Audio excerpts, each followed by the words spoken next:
परीक्षित जी बोले, प्रभु आपने और जितनी भी कथाएं सुनाई सब बड़े विस्तार से सुनाई, पर जो मेरे गोविंद की कथा आई तो आपने बड़ी सूक्ष्म में सुनाई।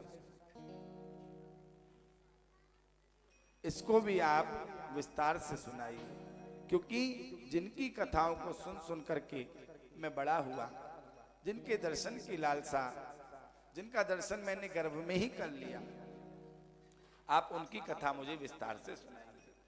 कथितो वंश विस्तारो भवता सोमसूर्ययो राज्ञां चोभयं वश्यानां चरितं परमाद्भुतम्। हे प्रभु, आप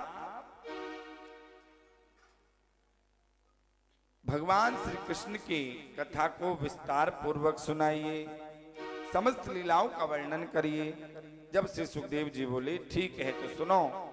वासुदेव कथा कृष्ण पुरुषास्त्रीं पुनाति वक्तारं प्रच्छकं श्रोत्रस्तपाद सलिलं यथा।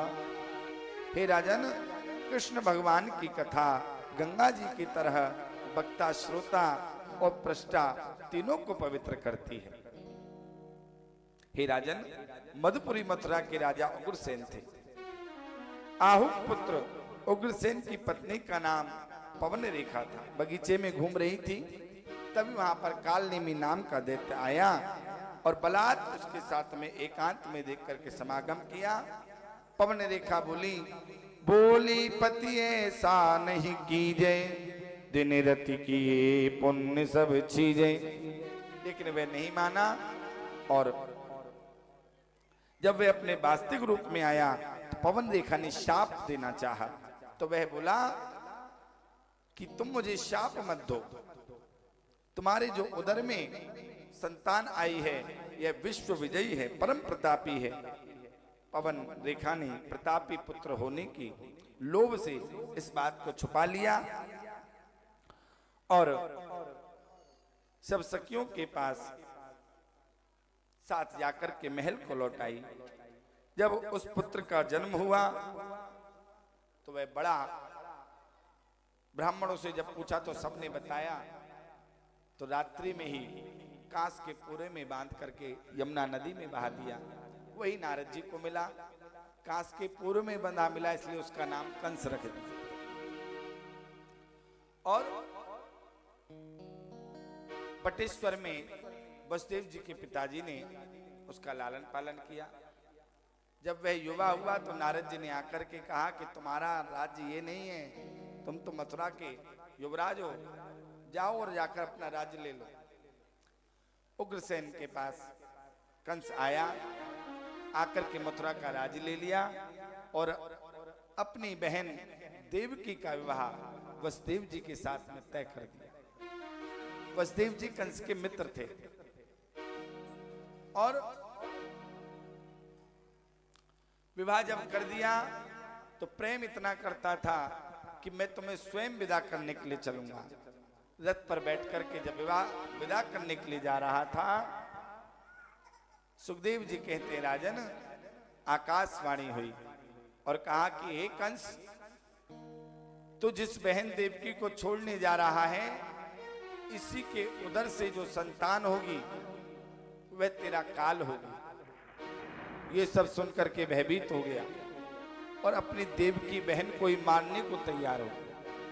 वसुदेव ने आकर के रक्षा करी तो कहा कि भाई तुम्हारा जो काल है वो इसके उदर से जो संतान होगी वो है, ना कि देवकी। तो मैं तुम्हें वचन देता हूं, इसके उदर से जितनी संतान होंगी मैं तुम्हें दूंगा। मान गया, देवकी को जीवन दान दिया, दोनों को कारागार में डाल दिया। सुखदेव जी कहते हैं, राजन, समय आ गया और भगवान वसुदेव जी ने एक एक करके पुत्रों का जन्म हुआ, सारे पुत्रों को कंस को दे दिया। जब भगवान का नंबर आया तो भगवान आपने अपने योग माया को आदेश दिया, सत्तम गर्भ देव की केरा, जहां शेष मम अंश बसेरा। योग माया से 7वें गर्भ को रोहिणी जी के गर्भ में पहुंचा दिया गया। खबर मिली 7वां पुत्र गर्भ में नष्ट हो गया। अब तो 8वें पुत्र की तैयारी में पहरेदार बढ़ गए, सुरक्षाएं बढ़ गई, और भगवान जेल में आकर के प्रकट हुए और वसुदेव जी से कहने लगे, सुखदेव जी कहते हैं राजन, वसुदेव जी से आकर के कहते हैं, सुना हो तात में तुम्हें सुनाऊं, सुनो तात मैं तुम्हें सुनाऊं, प्रथम जन्म की कथा बताऊं, ओ प्रथम जन्म की कथा बताऊं। हे पिताजी, आपने पूर्व जन्म में मेरी तपस्या करी और मुझसे वरदान मांगा था कि आपके समान पुत्र हो, सो मैंने आकर के सोई वर मैंने तुमको दीनो, जो अब आए सत्य कर दीनो। वही वर मैंने आपको दिया और अब मैंने आकर के उसे सत्य कर दिया। सुखदेव जी कहते, राजन, जब भगवान का जन्म हुआ तो वसुदेव जी ने कहा कि प्रभु, आप तो जानते हैं मैं आपकी रक्षा कैसे करूंगा, आप बताइए मेरे लिए क्या आज्ञा है। भगवान बोले, गोकुल हमें दयो पहुंचाई, जहां यशोदा ने कन्या जाई।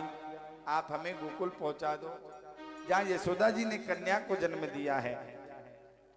और सो कन्या ले कंसे दीजे, तात हमारो नाम न लीजे। उस कन्या को लाकर के कंस को दे देना और मेरा नाम मत लेना। वसुदेव जी कहने लगे, प्रभु 14,000 पहरेदार पहरा दे रहे हैं, कैसे मैं आपको ले जाऊंगा। बोले सब सो जाएंगे, ताले टूट जाएंगे, बेड़ियां खुल जाएंगी।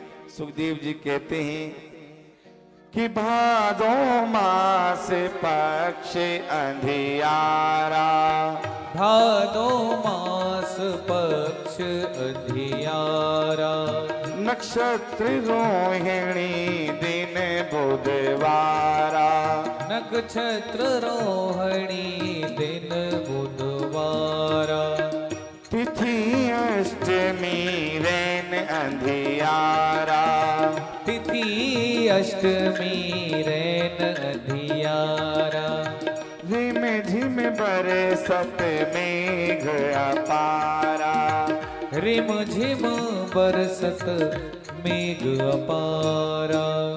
भगवान का जब जन्म हुआ तो भादव मास में कृष्ण पक्ष में रोहिणी नक्षत्र में दिन बुधवार अष्टमी तिथि के दिन अंधियारी रात में जन्म हुआ। बोलिए कृष्ण कन्हैया लाल की जय। और वसुदेव जी लेकर के डलिया में बिठा करके और यमुना पार करके गोकुल के लिए चल दिए हैं। आइए हम भी स्वागतम कृष्णा, शुभ स्वागतम कृष्णा, हे स्वागतम